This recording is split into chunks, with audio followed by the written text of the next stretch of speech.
창세기 2장 24절 말씀 다 같이 한 목소리로 같이 읽겠습니다. 창세기 2장 24절입니다. 시작.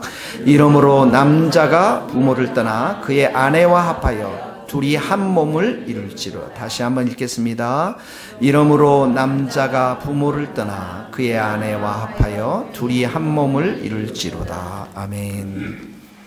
5월은 이제 가정의 달입니다. 가정을 잘 가꾸면 이제 작은 천국이 될 수가 있습니다. 하나님께서 교회를 세우기 전에 에덴의 동산에서 가정을 먼저 세웠습니다. 그러니까 가정을 아끼고 소중히 잘 지켜야 될 줄로 믿습니다. 가정이 좋은 것은 가정에 사랑이 있기 때문에 그렇습니다. 사랑은 시련을 이겨낼 수 있는 힘이 있고요. 또 상처를 보듬어 안을 수 있는 그런 힘도 있고, 이 상처를 잘 싸매서 진주를 만들 수 있는 곳이 바로 가정인 것입니다. 가정 속에 있는 사랑, 이 사랑으로 인해서 우리가 쓰러졌을 때, 힘들었을 때 이 사랑은 우리로 하여금 일으켜 세울 수 있는 힘이 될 수가 있는 것입니다. 여러분, 우리 가정 속에는 또 자녀들이 있습니다. 자녀를 가장 인격적으로 잘 기를 수 있는 곳, 그곳이 바로 가정인 것이죠. 그 가정 속에서 하나님을 만나게 할 수 있고요. 자녀들에게 하나님을 만날 수 있도록, 또 하나님을 경험할 수 있도록, 하나님의 사랑을 경험할 수 있도록, 또 하나님께 순종하는 법들을 가르칠 수 있는 것이 바로 가정인 것입니다. 그래서 우리 친구들이 좋은 대학 가는 것도 참 감사하죠. 하나님께 감사하고 기쁜 일인데, 또 무엇보다도 하나님 앞에 예배드리고 기도하고 큐티하고, 이 모든 것들도 하나님 앞에 참 귀한 것들입니다. 그래서 하나님을 믿고 경험하면서 하나님을 경배하는 자로, 찬양하는 자로, 예배자로 서나가는 것, 이것이 가장 잘 이루어질 수 있는 곳이 바로 가정이라는 곳입니다. 오늘 우리 5월 가정의 달 맞이해서 우리 자녀들, 또 사랑하는 우리 모든 가정을 가지고 있는 부모님들 축복합니다. 여러분의 가정이 사랑과 은혜가 충만한 가정 될 수 있기를 예수님의 이름으로 축복합니다. 오늘 우리가 창세기 읽었는데요, 이 말씀에는 가정이 무엇인가를 담고 있는 아주 짧은 구절입니다. 여기 보면 이러므로 남자가 부모를 떠나, 여기 결혼의 세 가지 요소가 나옵니다. 떠남이 나옵니다. 부모를 떠나는 것. 그 다음에 그의 아내와 합하는 게 나옵니다. 연합하는 게 나옵니다. 그 다음에 세 번째 보면 둘이 한 몸을 이루는 것을 말하고 있는 거예요. 이게 결혼입니다. 떠남, 그리고 합하는 거, 그리고 한 몸을 이루는 것. 첫 번째 떠남인데요. 여러분, 아기가 태어날 때 어떻게 합니까? 엄마의 뱃속에 나와서 뭘 자르죠? 탯줄을 자르죠. 새로운 생명이 탄생한 것은 바로 탯줄을 자르는 것에서부터 시작이 됩니다.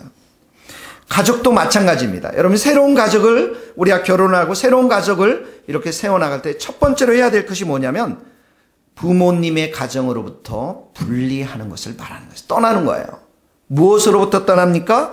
경제적인 독립, 분리가 되어 있어야 돼요. 그 다음에 정신적으로도 분리가 되어 있어야 되고, 그리고 육체적으로도 떠나는 것이 성경적으로 옳은 것입니다. 얼마나 우리 안에는 동양적인 문화 속에서는 이런 가정으로 인해서 겪는 갈등들이 좀 많이 있습니다. 그래서 구약에서 가장 행복한 여인이 이브라고 그러지 않습니까? 이브, 아담과 이브 중에서. 왜냐하면 이브가 그 시어머니가 없었거든요. 그랬더니 신약에 와서는 이런 말이 있어요. 신약에서 가장 행복한 여인이 누구이냐 했더니 그 교회에서 평생 과부로 기도했던 안나라는 거예요. 며느리가 없었거든요. 떠난다라는 것은 어머니의 음식으로부터 떠나서 아내의 음식을 먹어야 되는 걸 말합니다. 쉽지 않습니다, 여러분. 저희 어머님은 경상도 분이라서 아주 맵고 짜고 잘 음식을 하시는데, 저희 아내는 충청도 분이기 때문에 음식에 그 소금과 고추장이 들어가지 않습니다. 많은 시간이 걸렸습니다. 그 음식을 적용하려면. 지금은 이제 어머니 음식을 잘 못 먹겠어요. 너무 짜고 맵기 때문에. 아버지의 권위로 독립해서 떠나서 어떡합니까? 남편은 새로운 가정의 영적인 제사장 권위로 서야 하는 것입니다. 이것이 결혼의 첫 번째 요소입니다. 떠남이 먼저 중요한 것입니다. 두 번째는 뭡니까?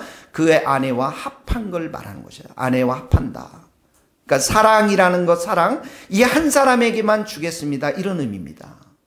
여기 합한다라는 것은 뭐냐면 달라붙다라는 거예요. 달라붙다는 거예요. 마치 여러분 악교 알죠? 풀보다도 아주 강한 접착제가 악교라는 게 있어요. 이 악교를 딱 가지고 나무를 딱 붙여놓으면 여기에 붙여있다라는 말이 이런 말입니다. 딱 두 개가 달라붙어 있다라는 것입니다. 결혼이라는 게 무엇입니까? 악교를 가지고 이런 두 물건을 딱 붙이는 것처럼, 뗄래야 뗄 수 없는 것처럼, 이게 합한다라는 의미입니다. 그래서 이혼을 하게 되면 이 두 물건이 떨어져 나갈 때 어떻습니까? 상하게 되는 거죠. 찢어지게 되는 거죠. 그래서 아픔이 있는 것입니다. 결혼이라는 것은 이렇게 떠나서 그 아내와 합하여 악교를 꼭 붙여놓은 그런 존재로서 세상 가운데 가장 가까운 사이가 부부라는 것이죠. 그리고 세 번째, 한 몸을 이룬다라는 것은 한 육체가 된다라는 것을 말하는 것입니다. 이것은 바로 육체적인, 단순한 육체적으로 하나가 된다라는 것을 뛰어넘어서 아내와 남편에게 있는 모든 것을 함께 공유하는 것을 말하는 것입니다. 물질에 대해서, 서로의 생각에 대해서, 감정에 대해서, 즐거움에 대해서, 또 소망에 대해서, 심지어 고통까지도, 실패까지도 함께 공유하는 것, 이것이 바로 부부 가족을 말하는 것입니다. 그래서 성경은 이 결혼에 대해서 세 가지, 떠나는 것, 그리고 연합하는 것, 그리고 한 몸, 하나됨을 말하는 것이지요. 그 마귀는 무엇을 하겠습니까, 여러분?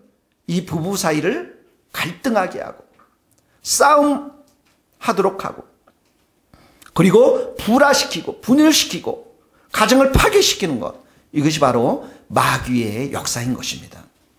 하나님은 이렇게 이 가족 속에서 연합할 때, 동거할 때 그 가운데 성령의 기름을 부어주셔서 그 가정 위에 복을 주십니다. 이 영원한 생명의 복을 주세요. 새롭게 하고 생명을 새롭게 하고 그 영원한 생명을 그 가족 가운데 주시는 것입니다. 거기 한번 시편 133편 우리 주보에 나와 있는 성경 구절 다 같이 한번 읽어보도록 하겠습니다. 시작. 보라, 형제가 연합하여 동거함이 어찌 그리 선하고 아름다운고, 머리에 있는 보배로운 기름이 수염 곧 아론의 수염에 흘러서 그의 옥기까지 내림 같고, 헐몬의 이슬이 시온의 산들에 내림 같도다. 거기서 여호와께서 복을 명령하셨나니 곧 영생이로다. 자, 형제가 연합했습니다. 한 가정을 이루었습니다. 그 가운데 머리에 어떡합니까? 성령의 기름 부심이 임하는 거예요. 그럼 이 기름 부심이 임하니까 옷을 타고 내립니다. 새벽 이슬과 같은 이슬이 온 시온에 이렇게 내립니다. 그 가운데 하나님께서 어떡합니까? 복을 내리시면, 복을 명령하십니다. 그 영생이라는 것은 더 이상 우리가 육신으로 살지 않고 영원한 생명을 가진 하나님을 따라 사는 놀랍고 큰 축복의 삶을 그 가족 가운데 임하게 하신다라는 거예요.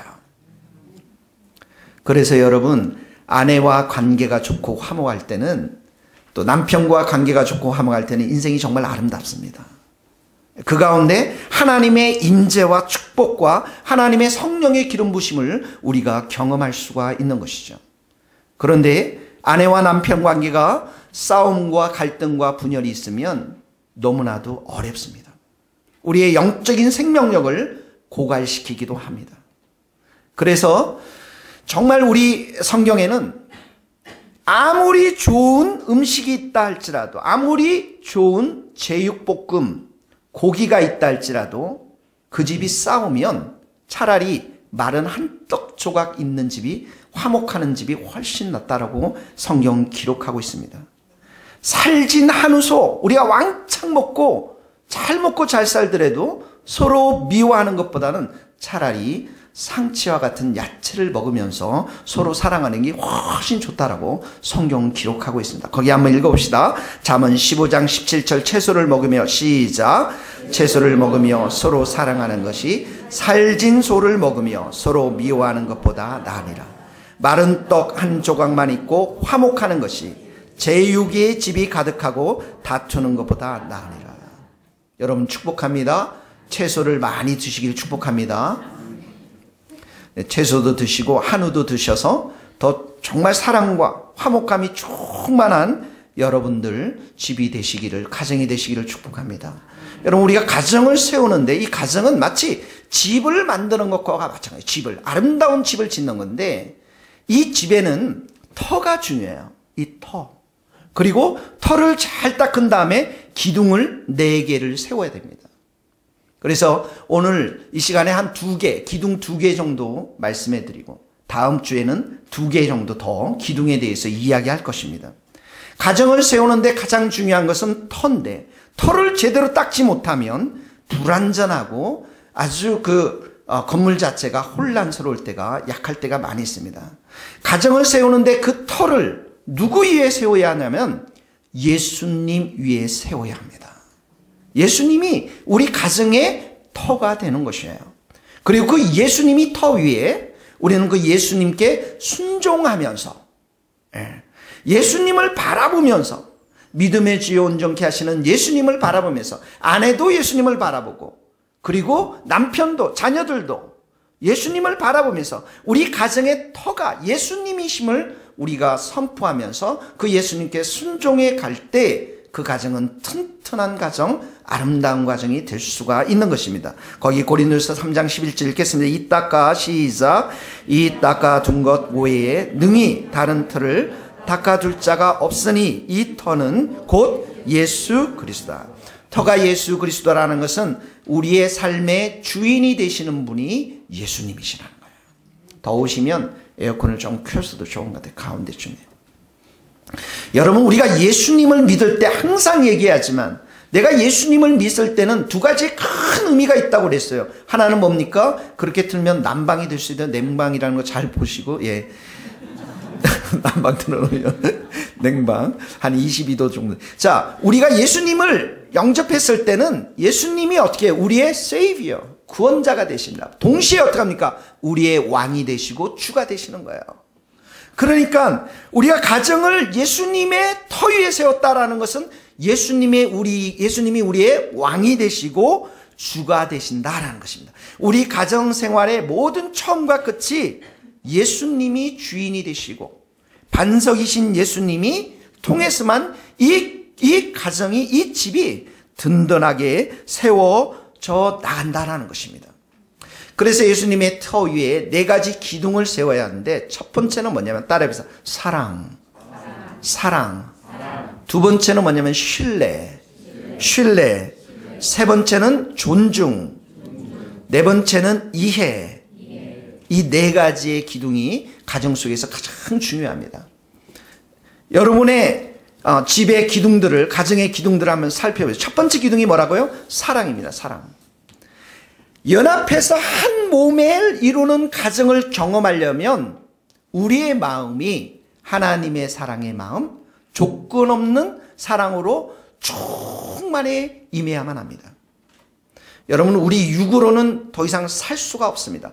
육으로는 이런 가정을 만들 수가 없어요. 우리의 감정으로는 이런 가정을 세워 나갈 수가 없습니다. 오직 어떻게 합니까? 예수를 믿은 우리 안에 성령으로 충만해야만 이런 사랑의 마음으로, 하나님의 사랑의 마음으로 이 가정을 세워나갈 수가 있습니다. 하나님은 우리를 먼저 사랑했습니다.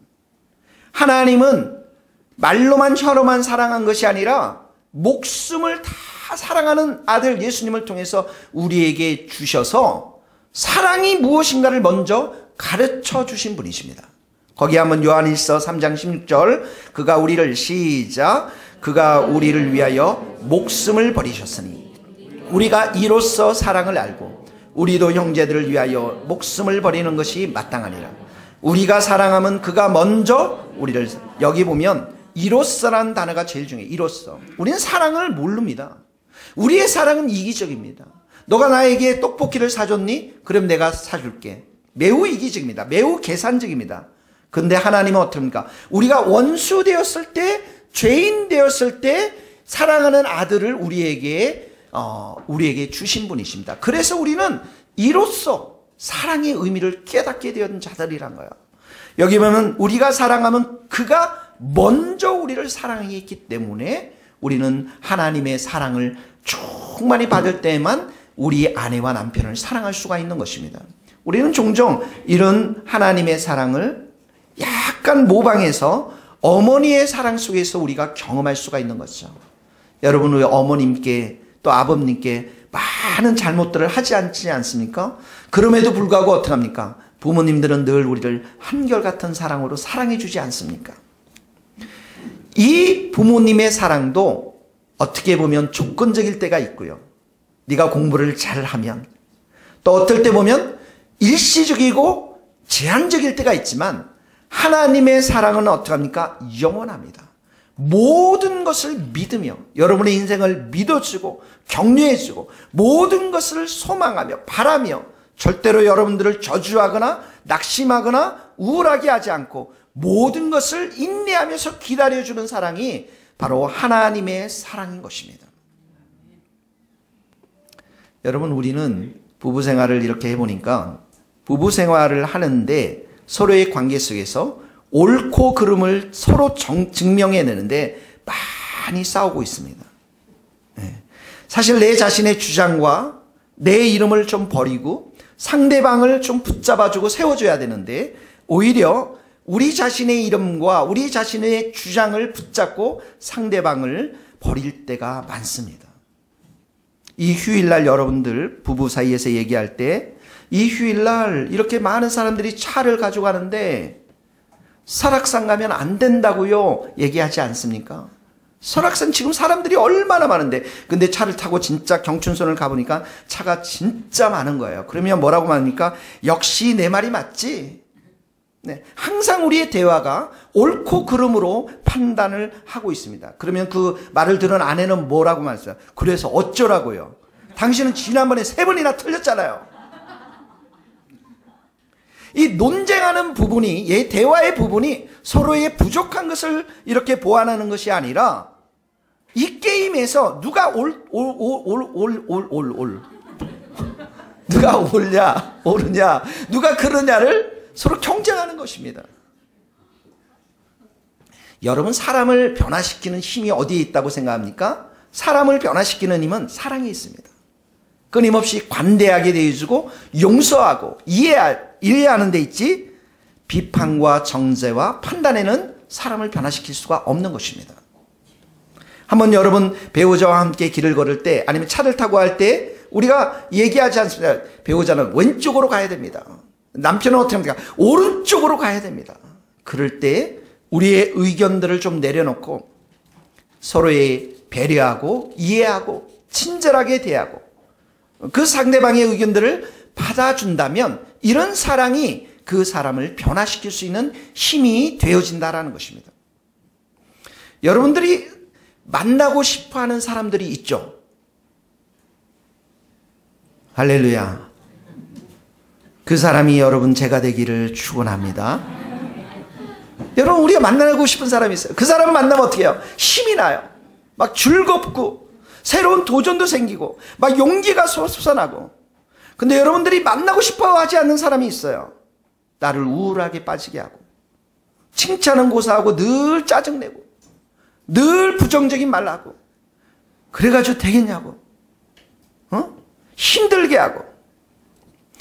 여러분, 진정한 사랑이라는 것은 바로 이런 거예요. 다른 사람에게 새로운 힘을 주고 기쁨으로 충만케 하고 이 사람이 정말 창조적인 일을 할 수 있도록 영어로 말하면 인파워링 시킨다라는 거예요. 격려해 준다는 거예요. 북돋아 준다는 거예요. 이게 참된 사랑이라는 것입니다. 우리 지훈이 또 원석이 종진이 축복합니다. 네, 하도 축복을 안 받아가지고 아멘 할 줄도 몰라요. 지금 이제 이런 말을 너무 안 들어봤기 때문에 축복합니다. 지원이도 축복합니다. 네, 우리 귀한 친구들 토요일 날 와서 형아들, 누나들로부터 많은 축복을 받으세요. 인파워링이 돼야 돼요. 이게 참된 사랑입니다. 부부 안에도 인파워링을 시키는 거예요. 서로가. 여러분, 사랑을 파괴하는 것 중에 치명적인 게 중에 하나가 뭐냐면 분노인 것입니다. 분노. 화요, 화. 우리는 아내와 남편을 대부분으로 사랑합니다. 대부분. 여러분, 대부분 사랑이라는 거 들어보셨어요? 대부분 아내에게 친절합니다. 대부분 남편에게 친절합니다. 그런데 문제는 이 대부분을 제외하고 가끔씩 화가 나고 분노할 때, 이 화가 나고 분노하는 것으로 인해서 관계가 깨어지는 것입니다. 특별히 모든 아내들의 갈망이 무엇입니까? 모든 여성들의 갈망이 무엇일까요? 사랑입니다. 특별히 아내는 남편으로부터 조건 없는 사랑을 받고 싶어 합니다. 저도 이 말씀을 준비하면서 참 많이 반성하게 되었습니다. 화를 내지 않고 늘 부드럽게 대해주기를 원하는 거죠. 남편이 화를 내면, 우리 남자들이 화를 내면 아내들이 느끼는 것은 남편이 나를 사랑하지 않는다라고 느낍니다. 나와 논쟁을 할 때, 남편과 다툴 때 아내들은 자신들이 사랑을 받지 못한다는 느낌을 받는다고 합니다. 그래서 우리는 끊임없이 이런 부분들에 있어서 하나님의 은혜를 구해야 되고, 오히려 여성분들을 더 귀하게 여기고, 정말 주님께서 교회를 사랑하듯이 자신을 위해서 우리는 이 여인들을 위해서 바쳐야만 합니다. 참 쉽지 않은 이야기입니다. 가정의 달 이 말씀을 정말 이렇게 직면해야 된다는 게 쉽지 않은 것입니다. 그런데 이 길을 가야 되는 거예요. 왜냐하면 우리에게 남자들이기 때문에. 예수님이 교회를 위해서 몸과 피를 다 흘리셨거든요. 살을 다 찢어주셨거든요. 여성들은 더 연약한 그릇이기 때문에 귀하게 여기라고 성경은 말씀하고 있습니다. 같이 읽어줍니다. 에베소서 5장 25절 남편들아 시작. 남편들아 아내 사랑하기를 그리스도께서 교회를 사랑하시고 그 교회를 위하여 자신을 주신같이 하라. 남편들아 이와 같이 지식을 따라 너희 아내와 동거하고 그를 더 연약한 그릇이요 또 생명의 은혜를 함께 이어올 자로 알아 귀히 여기라. 이는 너희 기도가 막히지 아니하게 하려 함이라. 우리 이 말씀을 다짐하는 의미 속에서 남자들만 한번 읽겠습니다. 크게 한번. 그리고 우리 형제들도 읽으세요. 앞으로 결혼할 형제들이니까 읽어야 됩니다. 우리 남자들이 한번 읽읍시다. 남편들아 시작. 남편들아 아내 사랑하기를 그리스도께서 교회를 사랑하시고 그 교회를 위하여 자신을 주신같이 하라. 그 뒷부분은 여성분들이 읽겠습니다. 시작.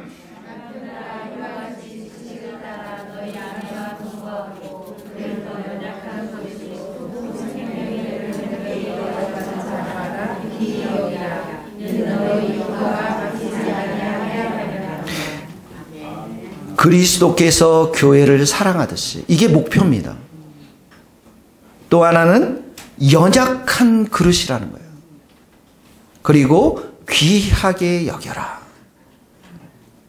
여러분, 나이가 든다고 해서 절로 사랑이 되는 것이 아닙니다. 결혼 전에는 그렇게 노력하지 않아도 상당히 저절로 사랑이 가능해집니다. 근데 결혼 후에는 더 많은 사랑을 위해서 노력해야만 합니다. 이것을 성경에는 자기 부인과 자기 희생을 말하고 있습니다. 독일의 그 문인이었던 허만 오이셔라는 이 작가가 이런 이야기를 했습니다. 행복하고 싶은 사람은 결혼하려고 해서는 안 된다. 우리 청년들 한숨이 지금 나오고 있는데, 결혼은 다른 사람을 행복하게 만드는 일이기 때문이다. 이해받기를 원하는 사람은 결혼해서는 안 된다.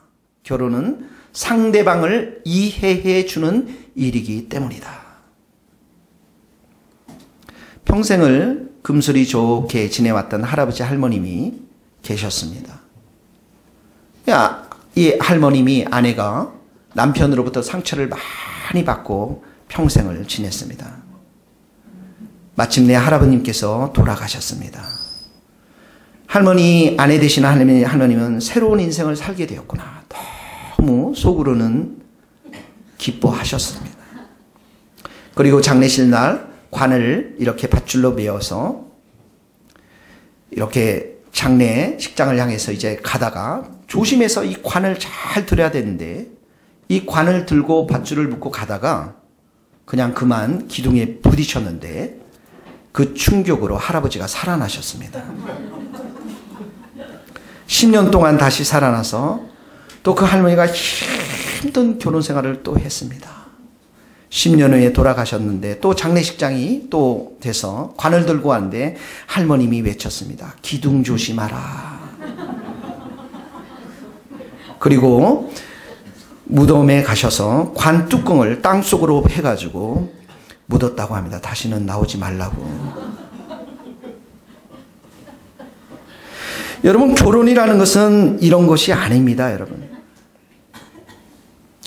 이 사랑을 우리가 발전시키지 못하면 우리 마음 가운데에는 늘 상처와 부정적인 생각을 갖게 됩니다. 왜 이 사람이랑 내가 결혼했을까? 왜 이 사람을 택했을까? 내가 옛날에 20대, 30대 때 나에게 그렇게 호감을 주었던 그 남자, 그 얼굴들이 막 떠오르면서 비록 그 사람이 머리가 없었지만 내가 그때 정말 그 사람이랑 결혼했어야 될 텐데 사실 그 사람이랑 결혼해도 큰 차이가 없습니다. 다 그 사람이 그 사람이지만 그래서 자기 결혼에 대해서 비참하게 생각하는 경향들이 있습니다. 부패한 본성을 가지고 있기 때문에 그렇습니다. 나는 매우 불행한 사람이라고 생각하면서 그때부터 비관적인 소설을 혼자 쓰기 시작합니다. 그러나 기억하십시오. 하나님이 우리를 이렇게 결혼해서 한 가정을 만든 것은 바로 이 남편, 이 여인의 부족함, 모자람을 채우기 위해서 우리를 불러주셨다라고 하는 것입니다. 그래서 이 배우자를 끝까지 사랑하는 것, 이것이 바로 우리의 소명인 것입니다. 소명인 것입니다. 소명은 내가 싫어도 가야 되고 내가 좋아도 가야 하는 길이 바로 소명의 길인 것입니다. 그런데 이 소명의 길을 우리 스스로는 못 갑니다. 우리의 육의 힘으로는 못 갑니다. 우리 감정의 힘으로는 못 갑니다. 우리 안에 성령의 충만한 은혜가 우리 영혼 가운데, 우리 마음 가운데 부어질 때만 그 성령의 충만한 은혜를 통해서 하나님의 사랑으로 충만할 때만 우리의 파트너를 사랑할 수가 있는 것입니다. 거기 한번 읽어봅시다. 로마서 5장 5절입니다. 성령으로 말미암아, 시작. 성령으로 말미암아 하나님의 사랑이 우리 마음에 부음받음이, 다시 한번 시작. 성령으로 말미암아 하나님의 사랑이 우리 마음에 부음받음이. 인간의 육신의 마음에는 이런 사랑이 나올 수가 없습니다. 오직 하나님으로부터, 성령으로부터, 사랑은 하나님께 속한 것이니 그 하나님의 사랑으로부터 우리의 마음과 영혼이 충만히 성령 충만할 때만이 우리는 자기 부인과 자기 희생의 길을 걸어갈 수가 있는 것입니다. 그래서 한 인간의 경건의 모습은 사랑입니다. 가까운 사람, 먼 사람을 사랑할 수 있는 그 깊이와 넓이에 있는 것입니다. 사랑하는 성도 여러분, 축복합니다. 성령으로 충만할 수 있기를 예수님의 이름으로 축복합니다.